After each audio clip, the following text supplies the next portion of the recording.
Good morning students. आज हम department accounts में देखेंगे कि जब प्रश्न के अंदर सकल लाभ की दर समान है और प्रश्न में हमें सभी इकाइयों की कुल लागत दे रखी है, उनकी सेलिंग प्राइस पर यूनिट दे रखी है, लेकिन टोटल सेल्स वैल्यू हमें ज्ञात नहीं है। हमारे पास में ओपनिंग क्लोजिंग स्टॉक दिया गया है, लेकिन ओपनिंग स्टॉक हमें दिया हुआ नहीं है, उसको हमें ज्ञात करना है। तो इसकी गणना करने के लिए देखिए प्रश्न इस प्रकार से है। एक व्यवसाय में 3 विभाग के द्वारा किए गए क्रय इस प्रकार से: एक्स की 3000 इकाइयाँ, वाई की 6000 इकाइयाँ तथा जेड की 7200 इकाइयाँ। इनकी कुल लागत 3 लाख रुपए थी।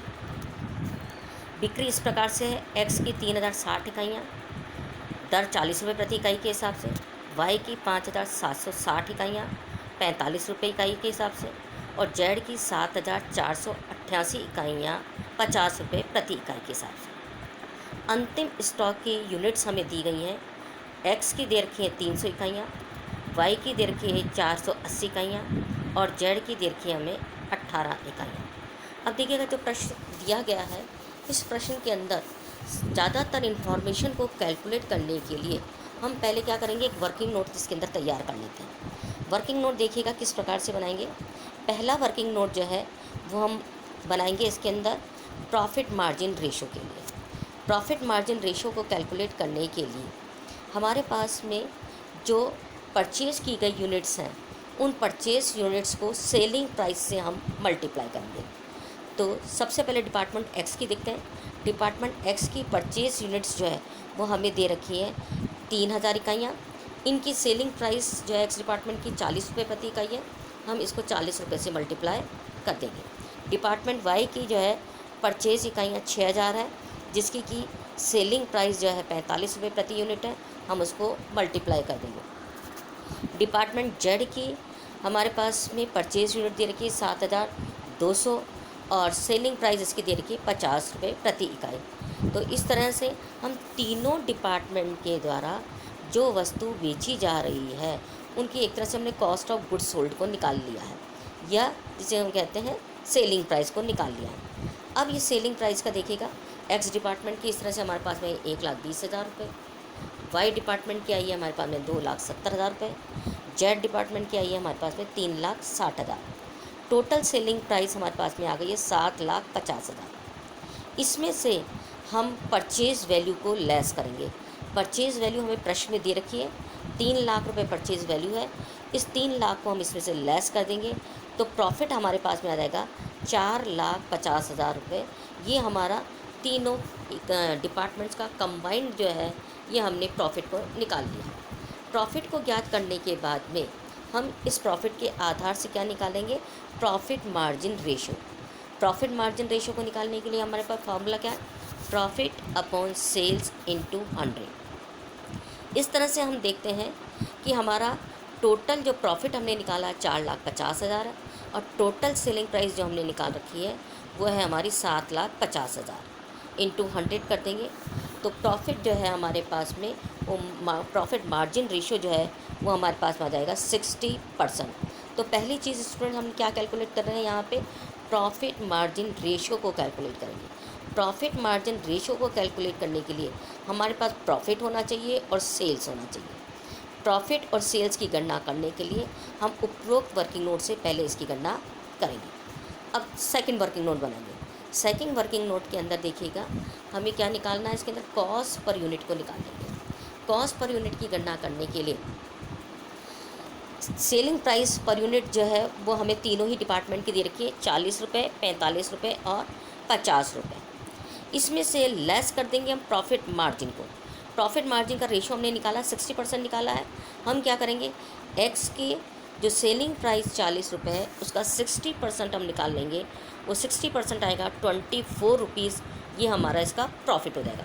इसी तरह से वाई का निकालेंगे, 45 का 60% निकालेंगे तो ये आ जाएगा हमारा 27 रुपीज़। और फिर हम निकालेंगे जेड का, निकालेंगे 50 रुपीज़ का 60% निकाल लेंगे तो हमारे पास में आ जाएगा ये 30%।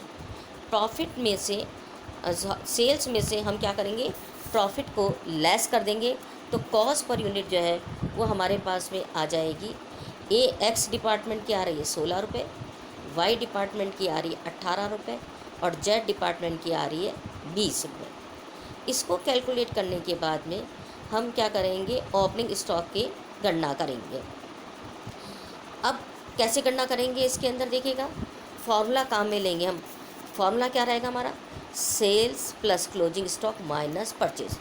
प्रश्न में चूंकि हमें ओपनिंग स्टॉक दिया हुआ नहीं है, ओपनिंग स्टॉक की गणना करने के लिए हम ये तीसरा वर्किंग नोट इसके अंदर तैयार करेंगे, जिसके लिए हमारा फॉर्मूला रहेगा sales plus closing stock minus purchase. अब देखिएगा डिपार्टमेंट एक्स की सेल्स यूनिट्स हमें दे रखी है 3060, इसकी क्लोजिंग यूनिट्स हमें दे रखी है 300 और जो है परचेज यूनिट्स जो है हमारे पास में वो है 3000। तो हम इसमें से 3000 को इसमें से लेस कर देंगे तो टोटल जो है ओपनिंग स्टॉक यूनिट्स आ जाएंगी हमारे 360 यूनिट। इसी तरह से डिपार्टमेंट वाई का करेंगे हम। डिपार्टमेंट वाई की 5760 यूनिट्स जो है वो इसकी सेल्स है। क्लोजिंग स्टॉक इसका हमें प्रश्न में दे रखा है 480 यूनिट्स हैं और ओपनिंग परचेज जो है वो हमारे पास में 6000 है। हम इनको लेस कर देंगे तो हमारे पास में आ जाएगा ओपनिंग स्टॉक 240 यूनिट। फिर निकालेंगे डिपार्टमेंट जेड का। डिपार्टमेंट जेड की हमारे पास में सेल्स जो दी गई है वो है 7488 प्लस कर देंगे क्लोजिंग स्टॉक की 18 यूनिट्स और माइनस कर देंगे हमारे पास में जो परचेज़ हुई है इसकी, उसको हम माइनस कर देते हैं तो हमारे पास ओपनिंग स्टॉक की यूनिट्स आएंगी 306 यूनिट्स जो है वो हमारे पास में ओपनिंग स्टॉक की आ जाएगी। इस तरह से निकालने के बाद में स्टूडेंट फिर हम क्या करेंगे, एक टेबल और बना लेंगे। इसके अंदर टेबल के अंदर सारे कैलकुलेशन की हम गणना करेंगे। वो देखिएगा टेबल हम किस प्रकार से इसके अंदर बना रहे हैं, ओपनिंग स्टॉक भी दिखा रहे हैं, परचेज भी निकाल रहे हैं और क्लोजिंग स्टॉक भी निकाल रहे हैं। हम कैसे निकालेंगे इसके अंदर देखिएगा, कॉलम क्या रहेंगे हमारे, क्वांटिटी, कॉस्ट पर यूनिट और amount. Quantity, cost per unit और अमाउंट, इस तरह से हम ओपनिंग स्टॉक का, परचेज का और क्लोजिंग स्टॉक का सबका ही हम क्या करेंगे इसके अंदर ये निकाल लेंगे। पहले देखेंगे हम एक्स डिपार्टमेंट की ओपनिंग स्टॉक के यूनिट्स हमने ज्ञात कर लिए 360 यूनिट्स हैं ये, और हमने कॉस्ट पर यूनिट निकाल ली है 16 रुपये प्रति इकाई। हम इन दोनों को आपस में मल्टीप्लाई करेंगे तो अमाउंट आ जाएगा हमारा 5760 रुपये।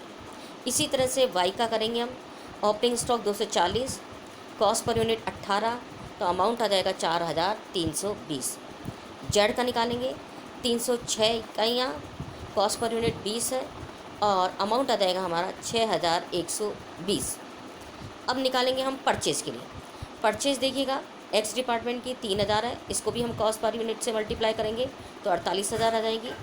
जेड 6000 यूनिट्स वाई की है, इसको 18 रुपये से मल्टीप्लाई करेंगे तो हमारे पास में 1,08,000 इसकी कॉस्ट वैल्यू आ जाएगी। और वाई का जो है वो परचेज 7200 यूनिट्स है, इसकी कॉस्ट पर यूनिट 20 रुपये है, इससे हम इसको मल्टीप्लाई कर देंगे तो ये आ जाएगा 1,44,000। तो हमने देखिए स्टूडेंट ओपनिंग स्टॉक की भी गणना कर ली है, परचेज़ की भी गणना कर ली है। अब हम करेंगे क्लोजिंग स्टॉक की गणना।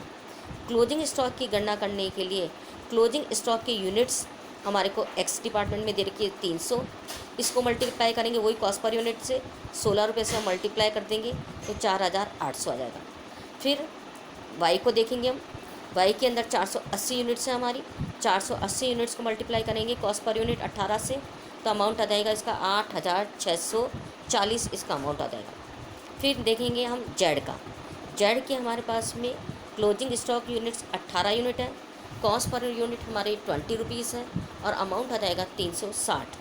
स्टूडेंट देखिएगा इस प्रश्न के अंदर सारे कैलकुलेशन हम पहले कैसे कर रहे हैं, पहले वर्किंग नोट के द्वारा इन सब चीज़ों को हम कैलकुलेट कर रहे हैं।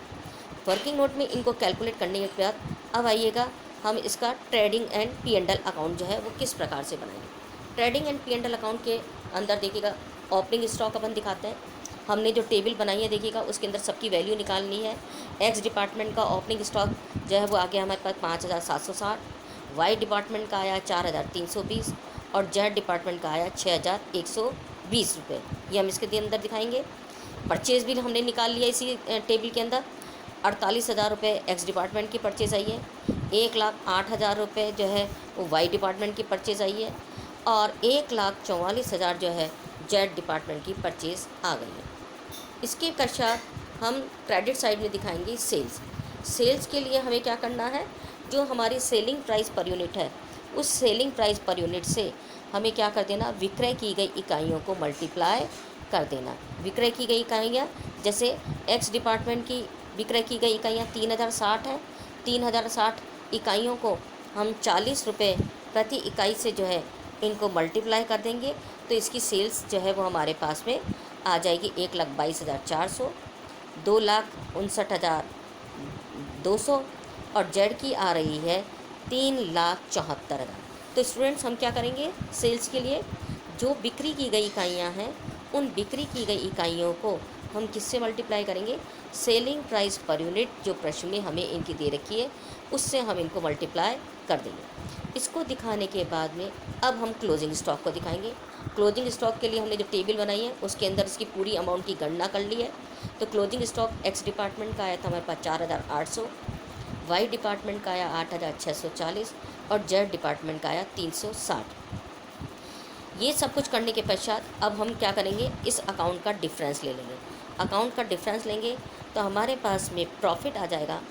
एक्स डिपार्टमेंट का ग्रॉस प्रॉफिट आ रहा है 73,440, 73,440। वाई डिपार्टमेंट का आ रहा है 1,55,520, 1,55,520, और जेड डिपार्टमेंट का आ रहा है 2,24,640। तो इस तरह से ये तीनों डिपार्टमेंट का जो है वो ग्रॉस प्रॉफिट निकाल दिया जाएगा। तो स्टूडेंट्स देखिएगा, इस प्रश्न के अंदर काफ़ी सारी इन्फॉर्मेशन जो है वो हमें दी हुई नहीं थी।